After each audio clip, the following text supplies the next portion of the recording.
اس کے follow up میں یہ آج کی میٹنگ ہوئی پشاور میں، اور بیچ میں وزیر اعظم محمد شہباز شریف سے جو ان کی ملاقات تھی وہ انتہائی اہمیت کی حامل تھی۔ اس میں سیاسی گفتگو کا نہ کیا جانا،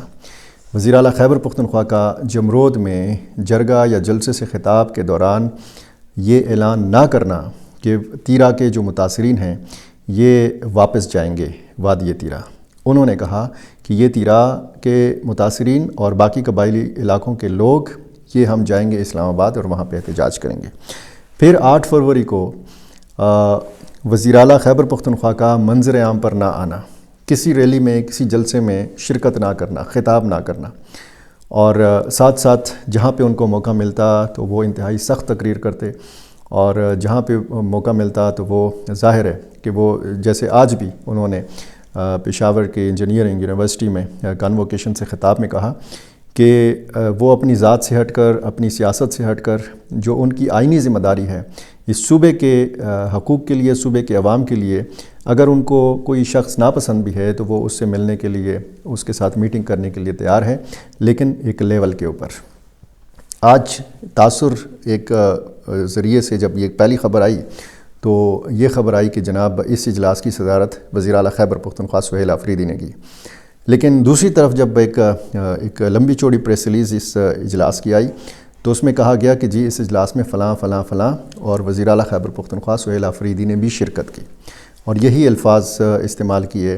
جو ترجمان ہیں خیبر پختونخوا حکومت کے شفیع جان نے۔ انہوں نے بھی کہا کہ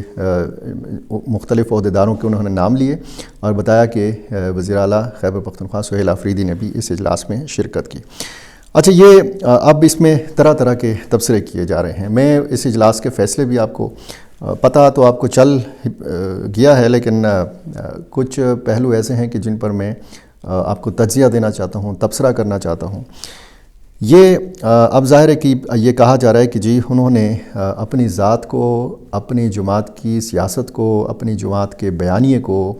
اور اپنی جماعت کا جو ان کا جو سوشل میڈیا بریگیڈ ہے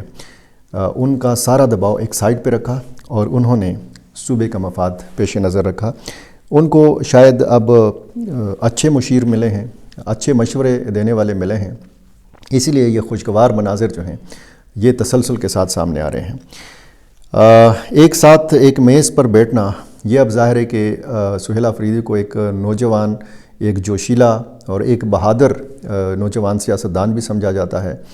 جو بڑا دھڑلے کے ساتھ، بڑا دبنگ انداز میں بولتے بھی ہیں، لیکن ساتھ ساتھ میں یہ بھی کہا جاتا رہا کہ جی وہ بہت جذباتی ہیں۔ لیکن یہ جو کچھ عرصے سے ہم دیکھ رہے ہیں، یہ جو تبدیلی ہم دیکھ رہے ہیں، اس سے ان کی سیاسی بالغ نظری کا بھی پتہ چلتا ہے، اور بطور ایک آئینی ذمہ دار کے، یعنی ایک ریاستی ذمہ داری جو ان کو دی گئی ہے، ان کا ادراک بھی ہے اور اس کا وہ اظہار کرنے لگے ہیں۔ یہ بہت بڑی تبدیلی ہے، اور یہ بھی بتایا جا رہا ہے کہ جی اگر سیکیورٹی اور گورننس کو جوڑ کر جو ہے وہ حل پیش کیا جائے عوام کے جان و مال کے تحفظ کے لیے، تو پھر ظاہر ہے کہ حل کہاں پہ پیش ہوگا۔ یہ جو یہ کہتے رہے ہیں کہ جی بند کمروں میں اجلاس ہوتے رہے ہیں اور بند کمروں کے فیصلے جو ہیں ہم پر مسلط ہوتے ہیں، تو ان پر ان کے اپنے ہی لوگوں نے یہ تنقید بھی کرنا شروع کی کہ جو ایپیکس کمیٹی کا اجلاس ہوا تھا وہ بھی بند کمرے کا اجلاس تھا۔ یہ جو ایپیکس کمیٹی کے فالو اپ میں جو کور ہیڈ کوارٹر کے اندر آج پشاور میں جو اجلاس ہوا، یہ بھی تو بند کمرے کا اجلاس ہے۔ تو یہ ان کو یہ دباؤ کا سامنا رہے گا، یہ دباؤ انہوں نے برداشت کرنا ہے، اور یہ جو پیش رفت ہے، اب یہ ظاہر ہے کہ صوبے کے آئینی حقوق بھی ہیں، وسائل بھی لینے ہیں، اور جو جائز حصہ بنتا ہے خیبر پختونخوا کا، وہ اگر اس حوالے سے جدوجہد ہے تو وہ بھی جاری رکھنی چاہیے، یہ کہا جا رہا ہے۔ لیکن جو قومی سلامتی ہے اس پر مکمل یکسوئی ضروری ہے۔ یہ جو دہشت گردی ہے، جو شدت پسندی ہے، اصل میں ایک گیپ ملا ہوا تھا، ایک خلا ملا ہوا تھا۔ یہ جو وفاقی حکومت اس طرف جاتی ہوئی نظر آ رہی تھی، صوبائی حکومت اس طرف جاتی ہوئی نظر آ رہی تھی، ملٹری اسٹیبلشمنٹ اور تحریک انصاف کی جو آپس میں لڑائی تھی، تو بیچ میں ایک گیپ نظر آ رہا تھا جس کو شدت پسندوں نے اپنے حملوں کے ذریعے پر کرنے کی کوشش کی اور مسلسل یہ دباؤ ڈالتے رہے۔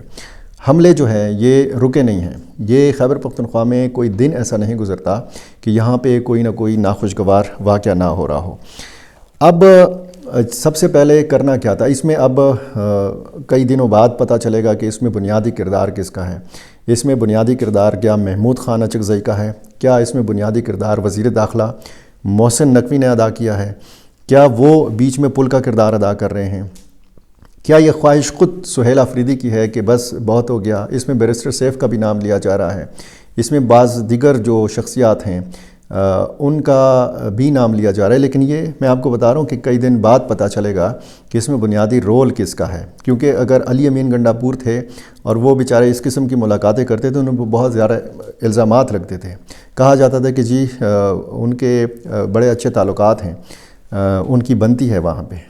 کہاں پہ آپ اچھی طرح سمجھتے ہیں۔ تو ایک اچھی ڈیولپمنٹ ہے، اور یہ جو ایک بڑا اعلان کیا گیا ہے کہ پی ایس ایل کے میچز جو ہیں ان کا یہاں پہ انعقاد ہوگا۔ پشاور کا جو اسٹیڈیم ہے اس کا پہلے نام تھا ارباب نیاز اسٹیڈیم، اس کا نام تبدیل کر دیا تھا وزیر اعلیٰ خیبر پختونخوا نے جب علی امین گنڈاپور تھے۔ اس کا نام رکھ دیا گیا تھا Imran Khan international cricket stadium. اب عمران خان کے نام جب اس اسٹیڈیم کے ساتھ لگا تو پھر کچھ مبصرین نے کہا کہ بس یہاں پہ اب کوئی نیشنل لیول کا یا انٹرنیشنل لیول کا یا پی ایس ایل کے میچز جو ہیں یہاں پہ نہیں ہوں گے جب تک یہ موجودہ سیٹ اپ ہے۔ تو اب یہ اعلان کہ پی ایس ایل کے میچز ہوں گے اور پشاور زلمی کے سارے میچز جو ہیں یہ پشاور میں ہوں گے، یہ انتہائی ایک اچھی ڈیولپمنٹ ہے۔ اور جہاں تک مالاکنڈ ڈویژن کے حوالے سے بات ہے تو پھر یہ دیکھا جائے گا کہ یہاں پہ صوبائی حکومت کس طرح کا کنٹرول رکھتی ہے امن و امان کی صورتحال کے حوالے سے۔ صوبائی اور پولیس اور اداروں کے تحت ماڈل جو گورننس ہے یہ نافذ کرنا، سول بالادستی، مقامی گورننس اور پائیدار نظم و نسق جو ہے اس کا اب امتحان ہوگا۔ مالاکنڈ ڈویژن کے اندر جو ایک فیصلہ کیا گیا ہے کہ فوج یہاں سے آ جائے گی اور سارا انتظام جو ہے یہ پولیس اور سول اداروں کے حوالے کر دیا جائے گا، اب یہ ایک بڑا امتحان ہے۔ یہ بڑی خوشخبری تو ہے، لیکن یہ خیبر پختونخوا حکومت کی، سہیل آفریدی کی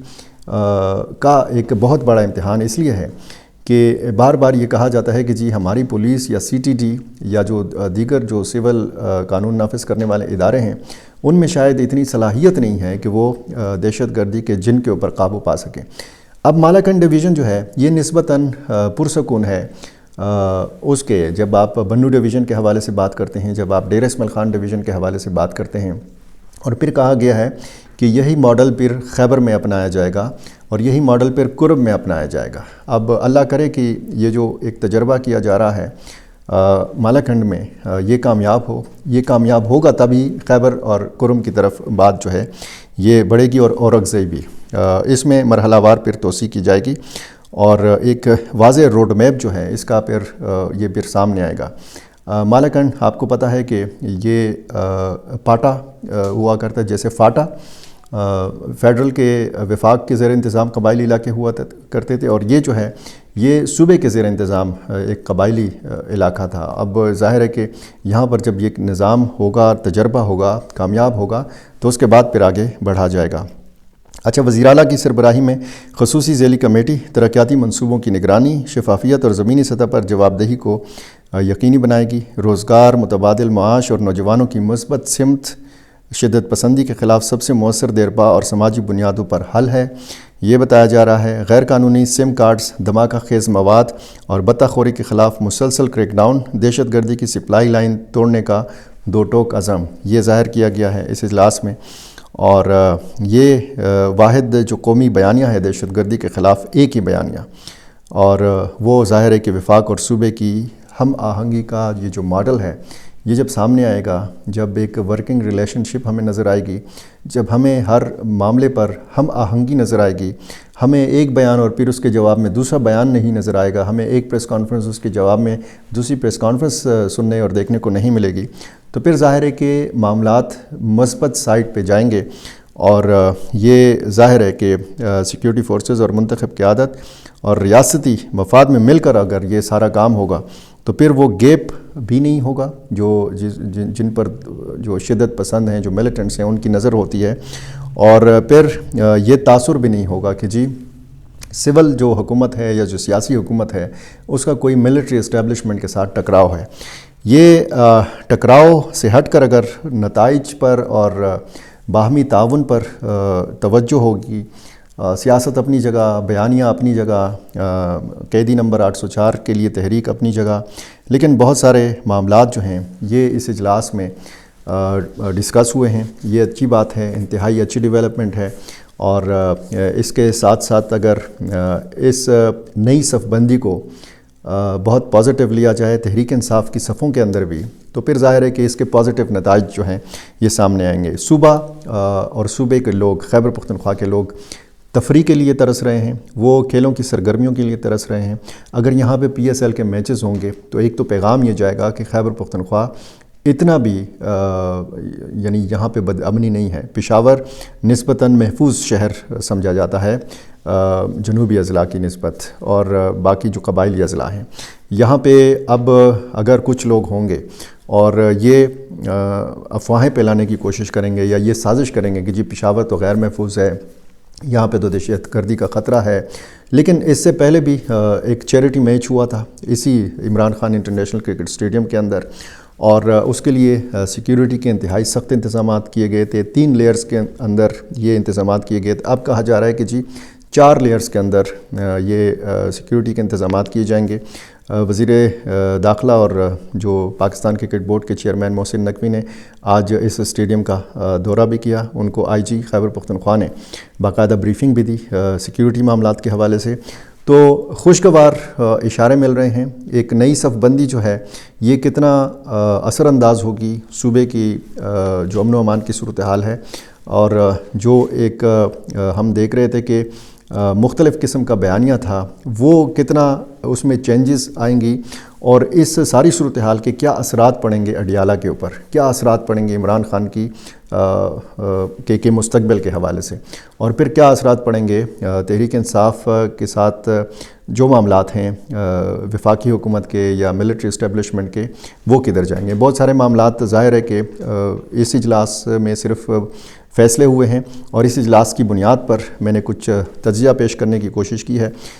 کچھ چیزیں رکھ لیتے ہیں مستقبل کے لیے، آنے والے چند ہفتوں چند مہینوں کے لیے،